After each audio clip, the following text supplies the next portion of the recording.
여기서 약간 문제가 되는 거는 여기에서 단지로 올라올 때, 귀가를 할 때 이 길이 오르막이에요. 약 10억 정도의 분양가가 나왔죠? 평당 3천만 원 정도의 분양가가 나온 거죠. 이 분양가는 적당한 걸까요? 조합원 매물을 보면 14억 정도의 거래가 되고 있어요.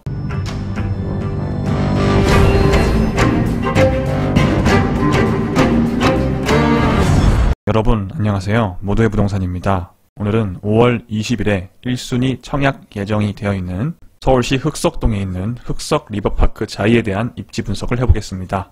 5월 8일에 사이버 모델하우스가 오픈했죠. 관심 있으신 분들은 아마 다들 보셨을 거예요, 이미.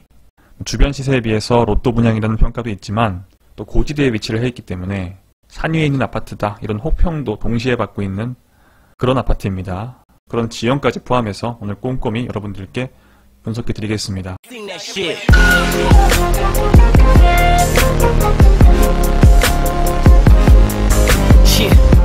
먼저 분양 일정을 볼게요. 5월 19일에 특별공급, 5월 20일에 1순위 서울시 2년 이상 거주자. 이게 1순위 당해죠. 1순위 당해를 5월 20일에 진행을 합니다. 이후에도 1순위 당해 아니신 분들, 서울시에 2년 미만 거주하거나 경기도, 인천 이런 데 거주하시는 분들이 1순위 기타죠.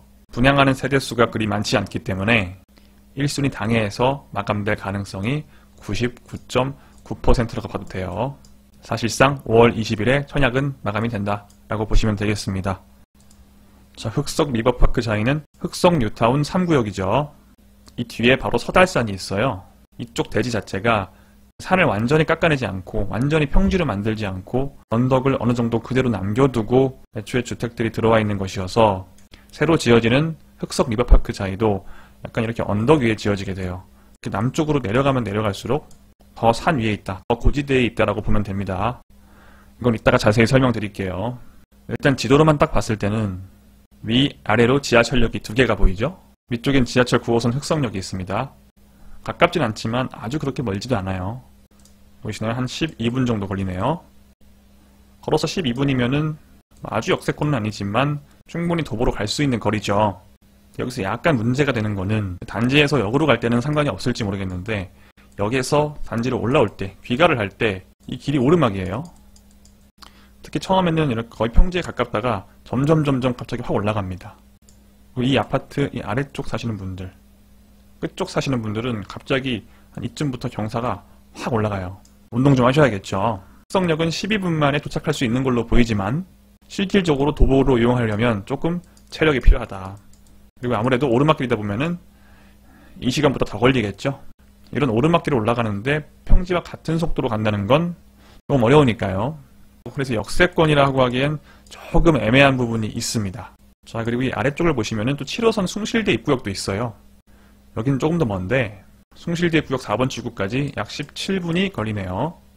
이렇게 지금 숭실대학교를 가로질러서 가요. 여기도 언덕길이 포함이 돼 있어서 사실상 이용하기가 쉽지가 않아요. 굳이 이용하려면 갈 수는 있는 거리긴 하죠. 아마 언덕길이다 올라오실 때는 20분 정도는 잡으셔야 돼요. 흑석 리버파크는 뭔가 지하철이 두 개 있는 것처럼 보이긴 하지만 거리도 그렇게 가깝지 않고 무엇보다 고지대에 위치를 하고 있기 때문에 역세권이라고 하기에는 결국엔 좀 애매한 부분이 있습니다. 역은 좀 멀지만 여의도가 코앞이죠. 여기 용산이에요. 좀 더 올라가면 서울역이고요. 지하철 타기엔 조금 애매하지만 이런 주요 일자리 구역들이 실제 물리적인 거리가 가까워요. 그래서 일자리 접근성이 괜찮다고 볼 수가 있습니다. 그리고 바로 오른쪽으로는 국립현충원이 위치를 하는데 공원으로서 아주 좋은 역할을 합니다. 일반 시민 누구나 다 이용을 할 수가 있어요. 봄에는 벚꽃으로 유명하고 가을엔 단풍으로 또 유명합니다. 제가 올해도 갔다 왔는데요. 벚꽃이 아름답죠. 이거 저예요. 접니다. 평지가 워낙 넓어서 시야가 확 트여 있습니다. 현충원이자 좋은 공원이 아파트 옆에 있다 라고 생각하시면 될 것 같아요. 서울 은로초가 바로 앞에 있고요. 중앙 4대 부속 중학교가 있죠. 학교 접근은 매우 괜찮은 편입니다. 분양가 한번 볼까요? 84 타입, 33평 타입이 약 10억 정도의 분양가가 나왔죠. 59 타입, 25평, 7억 정도의 분양가가 나왔어요. 모든 평형이 평당 3천만 원 정도의 분양가가 나온 거죠. 분양가는 적당한 걸까요? 현재 33평 조합원 매물을 보면 14억 정도의 거래가 되고 있어요. 그리고 25평 전용 5구 조합원 매물을 보면 약 9억에서 10억 정도의 거래가 되고 있습니다. 그러면 14억에 거래되고 있는 평형이 10억에 나왔고 분양가가 9억에서 10억 정도에 거래되는 평형이 7억 정도의 분양가가 나왔기 때문에 이 33평 기준 이미 약 4억 정도의 시세 차익이 발생한다고 볼 수가 있죠. 최근에는 15억에 육박하는 매물이 나오고 있어서 5억 정도로 볼 수도 있겠습니다. 단순히 조합원 매물의 거래가와 분양가만 비교를 했을 경우 33평 기준 분양가는 10억, 조합원 매물 한 14억에서 15억 정도이기 때문에 여기서 4억에서 5억의 시세 차익을 기대해 볼 수 있다 라고 정리할 수 있겠습니다. 자, 지금부터 정말 중요한 얘기를 할 텐데요. 시세 차익을 4억에서 5억으로 이렇게 단순하게 보는 것이 맞느냐, 조합원 매물과 분양가를 비교해서 그냥 단순하게 생각하는 게 맞느냐 하는 부분에 대해서 지금부터 말씀을 드리겠습니다. 자, 이 아파트는 총 1772세대가 지어지고 그 중에 딱 357세대만 분양을 하는 아파트예요. 분양 세대가 매우 적은 편이죠. 그만큼 조합원들이 많다는 거예요. 이렇게 조합원이 많고 분양 물량은 적은 아파트들의 공통된 문제가 있어요. 참 재밌는 거 알려드릴까요?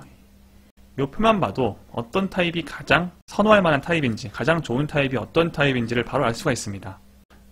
예를 들어 84를 보면 지금 이 A타입 같은 경우에 총 세대수가 304세대인데 일반 분양 물량이 70밖에 없죠.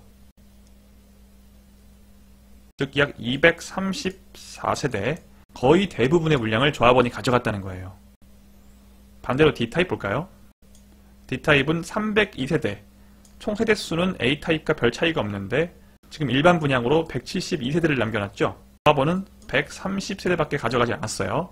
이건 뭐예요? 이 D타입이 좋은 타입이라서 일반 분양하시는 분들 들어오라고 남겨놓은 걸까요? 절대 그럴 리가 없죠. 이 A타입이 훨씬 좋은 타입이라는 거를 우리는 딱히 평형을 보지 않고서도 알 수 있는 거예요. D타입보다 A타입이 훨씬 좋다. 그래서 대부분 조합원들이 물량을 가져갔고 A타입은 얼마 안 남은 거죠. D타입은 그에 비해서 평형이 그리 좋지 않다고 판단을 했기 때문에 조합원들이 대부분 남겨놓은 거죠. 이렇게 분양 물량이 적은데 50% 이상이 남아있다는 것은 조합원들이 거의 안 가져갔다라고 볼 수 있는 거예요. 자, 실제로 한번 볼게요. 쭉 걸어와 보시면 이 길이 쭉 언덕이에요. 항공뷰를 한번 볼까요? 자, 이런 식으로 아파트가 지어집니다. 흑성역에서는 이 길을 따라서 쭉 가는 거죠. 이쯤부터 경사가 시작된다고 보시면 돼요. 이 경사가 가면 갈수록 점점 심해집니다. 점점 가팔라져요. 지도로 보면 이쪽에서 완만하게 오던 경사가 점점 급해져서 실제 아파트 단지에 들어오게 되면서 확 올라갑니다. 이걸 이렇게 나눠볼게요. 이 앞쪽 사시는 분들, 중간 쪽 사시는 분들, 마지막 끝쪽 사시는 분들이 써야 하는 에너지가 달라요. 여기가 1번, 2번, 3번이에요. 자, 1번에 들어가시는 분들은 그렇게 힘들지 않아요. 2번부터 꽤나 힘들어지면서 3번이 가장 힘듭니다. 그럼 이 배치가 어떻게 되어 있나 볼까요? 이 1번 구역에 위치하는 타입은 대부분 지금 갈색, 고동색 이런 색이 많죠. 전용 5구 타입 25평형을 가장 낮은 지역에 배치를 했어요. 그리고 평수가 커지면 커질수록 언덕 쪽으로 올라갑니다. 전용 120짜리는 맨 꼭대기에 있죠. 아래쪽에 전용 5구 타입 25평이 위치를 하고 이쪽에 전용 84 33평이 위치를 하게 된다. 그럼 여러분이 나는 언덕 올라가기가 너무 싫어, 언덕이라면 나는 질색이야 하시는 분들은 어딜 들어가셔야 돼요? 84 말고 5구 들어가셔야 돼요. 25평짜리. 분양가는 둘 다 평당 3천만원으로 거의 비슷하거든요. 여러분들이 언덕에 의한 피해, 그런 게 많이 걱정되시면 이왕이면 5구 타입 중에 하나를 쓰시는 게 낫겠죠. 제가 아까 말씀드렸듯이 이 84A 타입 같은 경우에는 저층밖에 안 남아있어요. 지금 조합원들이 다 가져가서 좋은 층은 없습니다. 그에 비해서 84D 타입 같은 경우에는 그나마 한 8층까지 남아있죠. 워낙에 조합원 물량이 많다 보니까 여기도 좋은 층은 다 가져갔지만 그래도 A 타입처럼 아마 1, 2, 3층만 있고 그러진 않아요. 5구의 경우에는 A건 B건 C건 모든 타입이 지금 1, 2, 3층밖에 없네요. 여기는 지금 2층까지 밖에 없죠. 거의 1층, 2층, 가끔 3층 이렇게 남아있습니다. 저층을 벗어날 수 있는 유일한 타입은 84D예요. 지금. 그럼 84D가 왜 비인기 타입이냐? 여기가 84D거든요. 둘이 등을 맞대고 있죠. 반향도 잘못 걸리면 북서향이에요. 이런 애들은 막 북동향. 이런 인기가 없을 수밖에 없죠. A타입은 어때요? 위아래가 뚫려 있고 남향이죠. 남동향, 여긴 남서향. 굳이 이런 배치도 안 봐도 이 표만 봐도 알 수가 있다라고 아까 말씀드렸어요. 아까 제가 말씀드린 게 뭐예요? 조합원 매물은 14억인데 분양가는 10억이 나왔기 때문에 4억 정도의 차익이 발생을 한다라고 했지만 질적인 측면에서 조합원 매물의 질과 분양 매물의 질이 너무 다르죠. 조합원 매물이 훨씬 좋죠. 층수도 좋고 타입도 전반적으로 좋습니다. 그래서 시세 차익을 4억으로 단순 계산하는 것은 조금 어폐가 있어요. 이것보단 좀 작게 잡는 게 맞습니다. 물건 자체가 안 좋은데 동일선상에서 비교를 하면 안 되죠.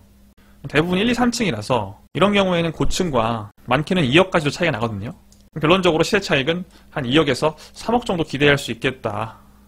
또 아까 4억, 5억보다는 조금 줄긴 했지만 그래도 이 정도 차익이면은 나쁘지 않죠.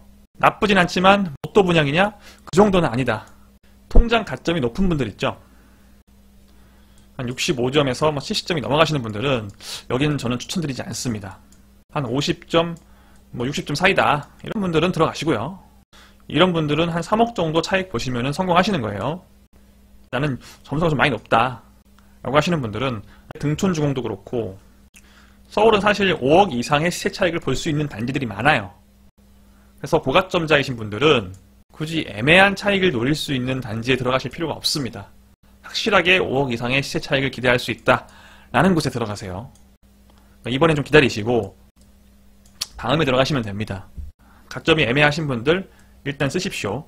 그리고 서울에 2년 이상 거주하지 않으신 분들, 즉 1순위 기타이신 분들 가능성이 없으니까요. 관심에서 빨리 지우시면 되겠습니다. 지금까지 모두의 부동산이었습니다.